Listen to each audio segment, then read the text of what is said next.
மக்களே சீரா உள்ளில்லாத சீரா. நம்ம எப்பவுமே இந்த சீரா நீப்போம்.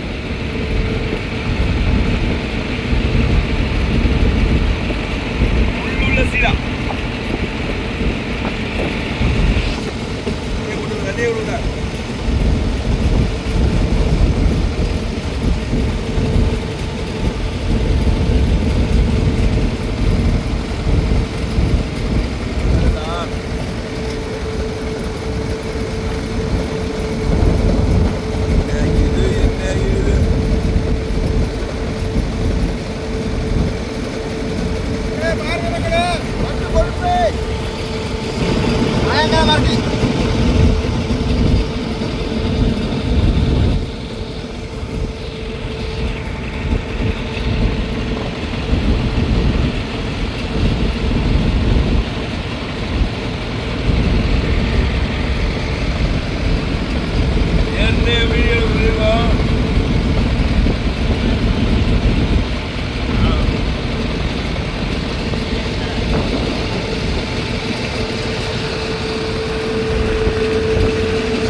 சாப்பிடணும்னா உடல் பயிற்சி செய்யறவங்க அதிகமா சாப்பிட்டா உடம்பு நல்லா இருக்கும் மாதிரி ஆகலாம்.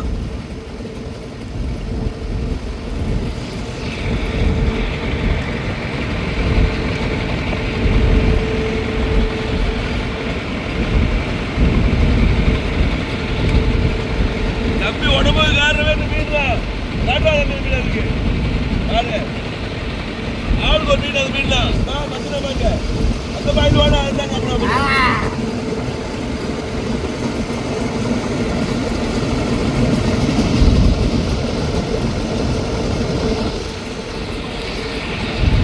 பயில்வான் மீன், பயில்வான் பயில்வான் விளையாட்டு விளையாடணும்னா இப்படி மீனை திட்டு விளையாண்டா சூப்பரா விளையாடலாம்.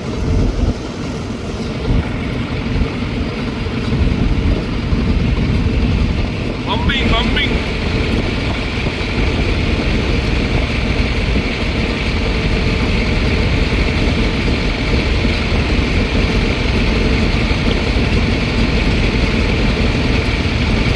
கடல் மீன்களே வந்து இந்த மீன் மட்டும்தான் நம்ம மீன்ல முட்டையில உள்ள வெள்ளைக்கருவுள்ள சத்து இந்த மீன்ல இருக்கு. இந்த மீனுக்கு பேரு கெளுத்தி மீன் சொல்லுவோம்.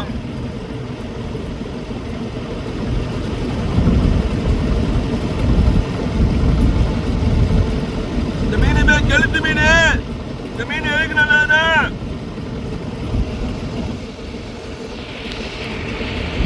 கொலஸ்ட்ரால் இல்லாதவங்க நல்ல உடலுக்கு நல்ல சத்து கொடுக்குற மீன்.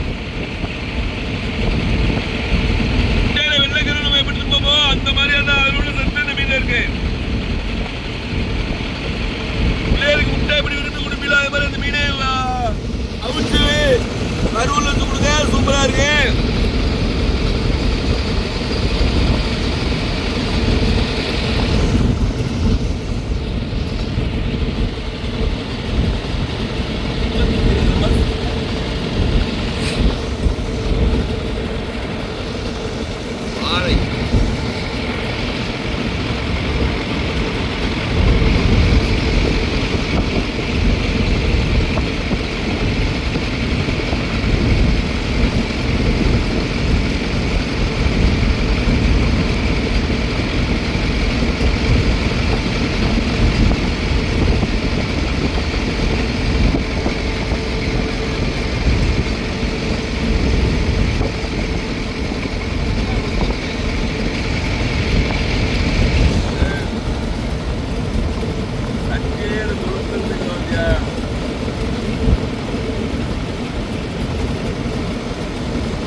கெளுது மீன் பிடிக்காது,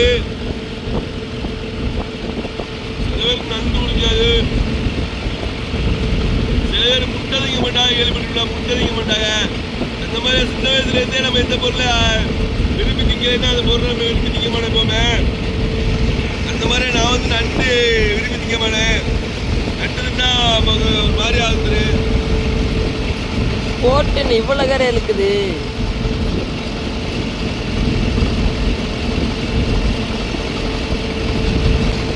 அந்த மாதிரியா உங்களுக்கு என்ன கடல் மீன்கள்ல நண்டு, காடு, சிங்கி இதுல வந்து உங்களுக்கு எது பிடிக்காதோ நம்ம சமாளிக்க சொல்லுங்க. எனக்கு நண்டு தான் பிடிக்காது. ராலு கிழமையில கொடூரமா தின்ன மீன்லாம் அது நண்டு திங்கமான. அது நண்டு கால் திம்பேன், நண்டு திங்கமான. நண்டு தின்னா தொண்டை உள்ள ஊறும், உள்ள தொண்டை கூடி ஊறிக்கிட்டு வாமிட்டு எடுத்துருவோம். நண்டு கால் தின்னா ஒத்துக்குறேன், நண்டு தின்னா ஒத்துக்கிறாரு. ஆமா, கூனி கிழவா நண்டு. அப்புறம் கடல் மீன் ஒரு கிழவா பிடிக்காம இருக்கா?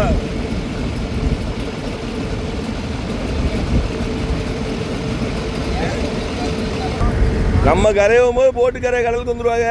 அந்த மாதிரியா இப்போ நம்ம தொழிலை முடிச்சு கரையை ஓடிக்கிற மக்களே, நம்ம இழுவ போட்டு வந்து கடலுக்கு வந்துட்டு அவங்க எவ்வளோ அழகா லோலில் போகிறாங்க பாருங்க, மடி இலைக்கு.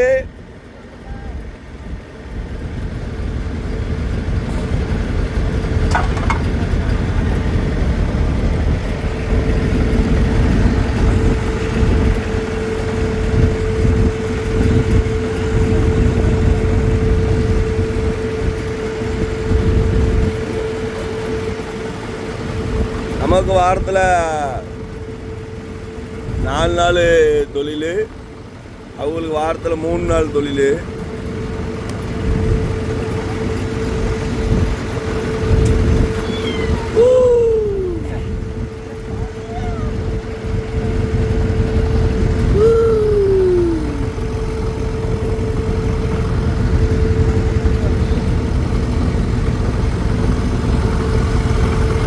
போயிட்டு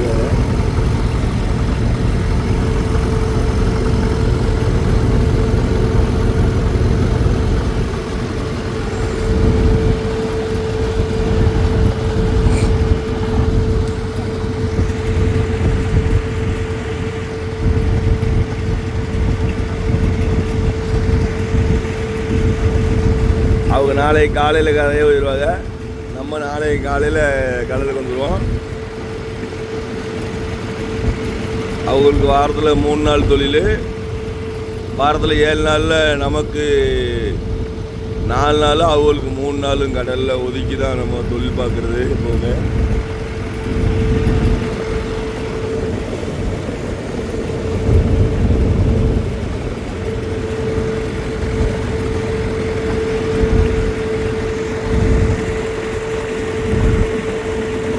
அப்படி தொழில் பார்த்தா தான் எந்த கடலில் வந்து எந்த பிரச்சனையும் இல்லாமல் தொழில் பார்க்க முடியும். அதனால கிலோ போட்டுக்கு 4 நாள், இசைப்படகுகளுக்கு 3 நாள், நாட்டு படகுகளுக்கு 4 நாள் தொழில் பார்ப்போம். இப்போ நம்ம தொழிலை முடிச்சுட்டு போயிட்டோம். அவங்க ஆச்சரிட்டாங்க. கடலில் வருஷம் 360 நாளும் கடலில் படகு கிடந்துகிட்டே இருக்கு. ஆமாம், எத்தனை பேர் படகு கடலில் மீன் பிடிச்சாலும் மீன் குறையாத அளவுக்கு. கடல் மட்டும்தான் எப்போவுமே எவ்வளோத்த நம்ம மீன் பிடிச்சாலும் ஒரே இடத்துல. ஏற்கனவே பார்த்தீங்கன்னா ஒரு இப்போ ஒரு 20 வருஷத்துல பார்த்தீங்கன்னா மற்ற வெறும் படகு வந்து ஒரு நம்ம தீவுக்குள்ளே வந்து ஒரு 20 வருஷத்துக்குன்னா ஒரு 1000 படகு தான் இருந்திருக்கு. ஆமாம், 10 வருஷம் கழிச்சு பார்த்தோம்னா அது 2000 படகு. ஆமாம், இப்போ பார்த்தோம்னு வச்சுங்க 10,000 படகுக்கு மேலே இருக்குது. 10,000 படகு கூட தான் இருக்குன்னு சொல்லணும். மீன்பிடி படகு 10,000 15,000 படகுக்கு மேலே இருக்குது. ஆனால் அவ்வளோ படகு மீன் பிடிச்சாலும் கடலில் வந்து கடல் நீரை குறைக்க முடியுமா? ஒரு துளி நீரை கூட நம்ம குறைக்க முடியாது. அது மாதிரி தான் மீனுமே. கடலில் நம்ம எவ்வளோ மீன் பிடிச்சாலும் கடலில் மீனை குறைக்க முடியாது. நம்ம பிடிக்க கடல் வந்து அதிகமாக தான் நமக்கு மீனை தந்துக்கிட்டே இருக்குது. அதனால தான் நம்ம இன்னும் மகிழ்ச்சியாக வாழ்ந்துக்கிட்டு இருக்கோம். ஆமாம், கரையை வந்து ஒரு டயத்தில் கூட இந்த மழை விவசாயம் இருக்கும். ஒரு நேரம் மழை விட்டால் விவசாயம் கம்மியாயிரும், மழை பெஞ்சால் நல்லா இருக்கும். அந்த மாதிரியா இருக்குல்ல. கடலை நம்பி இருக்கிறவங்களுக்கு நமக்கு வருஷம் 360 நாள் செழிம்பாக தான் இருப்போம். என்ன கடல்னால் கொஞ்சம் ஆபத்து, அது மட்டும்தான். மற்றபடி கடலில் வந்து மீன்பிடி என்றைக்குமே குறைபாடு இருக்காது. நல்ல எவ்வளோக்கு எவ்வளோ கஷ்டப்பட்டு மீன் பிடிக்குமோ அவ்வளோக்கு எவ்வளோ நல்லா வாழலாம் கடலில். ஆமாங்களே, எல்லா காற்றையும் கடலையும் தாண்டி போய் வந்து மீன் பிடிச்சோம்னா தான் சிறப்பாக வாழறதுக்கு நமக்கு ஒரு உறுதுணையாக இருக்குது. காற்றை பார்த்தோ கடலை பார்த்தோ நம்ம பின்தங்கினோம்னா மீன் தொழில் கம்மியாயிடும், நம்ம வளர்ச்சியும் கம்மியாயிடும்.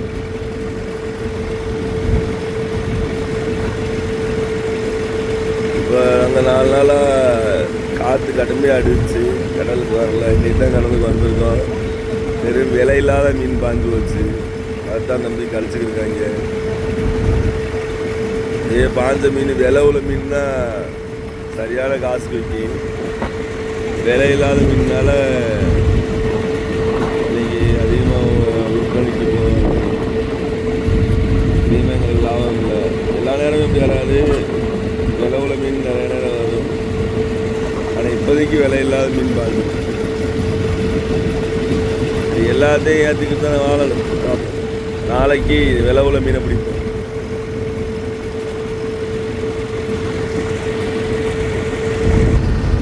இப்போ கழிக்கிற மீன் கரையை வந்து பனங்காய் இருக்குது பார்த்தீங்களா, அந்த பனங்காய் இந்த மீன் ஒன்று தான் மக்களே.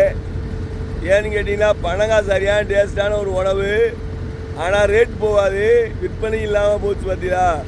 அந்த மாதிரியாவே கடலில் வந்து மீன்களில் வந்து ருசியான மீன், டேஸ்டான மீன், ஆனால் விற்பனைக்கு போகாத மீன். ஏன்னு கேட்டீங்கன்னா இந்த மீன் அதிகமாக நம்ம ஏரியாக்களில் வந்து உற்பத்தி அதிகம், அதனால சீப் அண்ட் பெஸ்ட்டாக அந்த மீன் அதிகமாக கிடைக்கிறதுனால அந்த மீனுக்கு உண்டான மவுஸ் இல்லாமல் இந்த மீன் வந்து ரொம்ப சீப்பாகவே ரேட்டு போகுது. இதே மாதிரி அந்த மீன் வந்து அதிகமாக பாயாமல் கடலில் கம்மியாக இருந்துச்சுன்னா இந்த மீனுமே நல்ல ரேட்டுக்கு போகும்.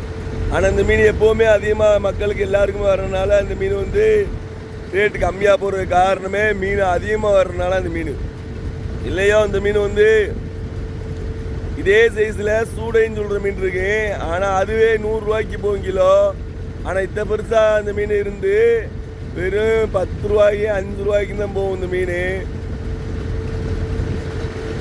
பாருங்க மக்களே, என்ன காரணம்னா அதிகமாக மீன் பிடி விடுற மீன் உள்ளாவே ரேட்லாம் போயிடும். அதே மாதிரி தான் பனங்காயை பார்த்தீங்கன்னா அதில் அது இருக்கிற அமூர்த்தமான ருசிக்கு ரோட்டு காட்டில் கிடக்கிறதுனால தான் அதுக்கு மவுஸ் இல்லாமல் போச்சு. அந்த மாதிரியா தான் இந்த மீன் கடலில் கரையை ஓடி எல்லா துறைமுகத்துலையும் கரையை ஓடி இந்த மீன் தான் நிற்கும் அதிகமாக.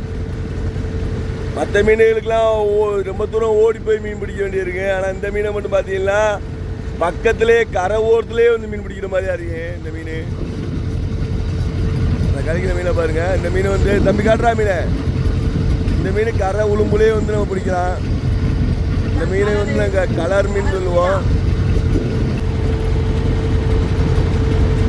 ரொம்ப சிரமமாக இருக்குது. இதே இந்த மீன் கம்மியாக பயிராக இருந்துச்சுன்னா படிப்படியாக இந்த மீனுக்கு ரேட்டு கூடிடும். ஏன்னா இன்னைக்கு உள்ள காலத்தில் விற்பனைக்கே போகாத மீன்கள்லாம் வந்து இப்போ விற்பனைக்கு வந்து கிலோ 200 ரூபா 300 ரூபாய்க்கெல்லாம் போகுது. கொஞ்சம் காலத்துக்கு முன்னாடி அந்த மீன் விற்பனைக்கே போயிருக்காது, அப்படிப்பட்ட மீனெல்லாம் விற்பனைக்கு போகுது. இந்த மீன் காலங்காலமாகவே வந்து நம்ம பூர்வீக காலத்துக்கு இந்த மீன் வந்துக்கிட்டே இருக்குது. இந்த மீன் பூர்வீக காலங்களாகவே இந்த மீன் வந்து நம்ம பிடிச்சி சாப்பிட்டு சீராக தான் இருப்போம், பிடிச்ச சீராக தான் இருப்போம். ஆனால் இந்த மீனுக்கு மட்டும் பார்த்தீங்கன்னா விலையே இல்லை. ஆமாம், பேச்சாலைன்னு சொல்கிற மீன்லாம் வந்து அதுக்கு இதே மாதிரி தான் விலையே போகாது, கழிச்சு கீழே ஓட்டிக்கிட்டு இருந்தோம் பார்த்துங்க. ஆனால் அந்த மீன் வந்து இன்னைக்கு கிலோ 150 ரூபா வரைக்கும் போக ஆரம்பிச்சிட்டு ஒவ்வொரு ஊர்களில். ஆனால் இந்த மீன் எல்லா ஊர்லேயுமே ரேட்டு இவ்வளோ சீப் அண்ட் பெஸ்ட்டாக தான் போகுது. ஆமாங்களா, என்ன காரணம் தெரியல. கடல் மீன்களே ரொம்ப கம்மியாக போகிற, அதிகமாக வலையில் பாய்ஞ்சும் கம்மியாக போகக்கூடிய மீன் இது. இன்னொன்று பார்த்தீங்கன்னா இந்த மீன் வந்து சிறு தொழிலாலையும் பிடிக்கலாம், பெருந்தொழிலாலையும் பிடிக்கலாம். ஏன்னா கரையை ஓரமாகவே அதிகமாக அந்த மீன்கள் கிடக்கு. அதனால இந்த மீனுக்கு ரேட் இல்லையான்னு தெரில. பேச்சாலை வந்து இந்த ஆயிலுக்கு போச்சு, ஐஸுக்கு போச்சுன்னு சொல்லி அதுகளுக்கு ரேட்டு கூட்டிட்டு பேச்சாலை கூட ஒரு காலத்தில் ஒரு 20 வருஷத்துக்கு முன்னெல்லாம் வலை உள்ளாத பேச்சாலை வந்துச்சு. ஆனால் அது என்னைக்கு வித்துச்சோ அன்னைக்கே அந்த மீன் குறைஞ்சி வச்சு கடலில். அதுபோல் இந்த மீன் என்னைக்கு நல்ல ரேட்டுக்கு விற்குதோ அன்னைக்கு இந்த மீனுமே கடலில் குறைஞ்சிரும். ஏன்னா இதுக்குன்னு நம்ம தனியாக வலை வச்சுருவோம்ல, வலை வச்சு அந்த மீனை பிடிச்சிருவோம். அவன் ரேட் இருந்த உடனே அந்த மீனுக்கு மட்டுமே நம்ம போயிடுவோமா, அதனால இந்த மீனை நம்ம குறைச்சிருவோம். அந்த மீனுக்கு விலை இல்லாதனால கூட அந்த மீன் அதிகமாக உற்பத்தியாகவே இருக்கிறதுக்கு ஒரு காரணமாக இருக்குது. பேச்சாலைக்கு மடி வச்சாச்சு, பேச்சாலைக்கு வலை வச்சு, பேச்சாலை மட்டும் பாயிற மாதிரி வலை வச்சு சுருக்கு வச்சு அதெல்லாம் தூக்குறதுக்குலாம் நிறையா மடி வந்து அந்த பேச்சாலைக்கு ரேட் வந்ததுனால அந்த மீனுமே இப்போ கடலில் அறுதிட்டு ரொம்ப கம்மியாகி அந்த பேச்சாலையே கடலில் இப்போ எங்கள் கடல்லாம் பார்க்க முடியல. பாம்பன் கடலில் அவுருவமா கைக்கிலையும் காலுக்குலையும் கிடக்கும் பேச்சாலை கடலுக்கு வந்துட்டாலே இப்போ அந்த பேச்சாலையே பார்க்க முடியல. 10 வருஷத்துக்கு முன்னே பேச்சாலை எங்கே பார்த்தாலும் பேச்சாலை தான் கிடக்கு கடலில், ஆனால் அந்த பேச்சாலையே பார்க்க முடியல. ஆனால் இன்னைக்கு அந்த கலர் தான் காலங்காலமாக எங்களை விட்டு போகாமல் இருக்குது.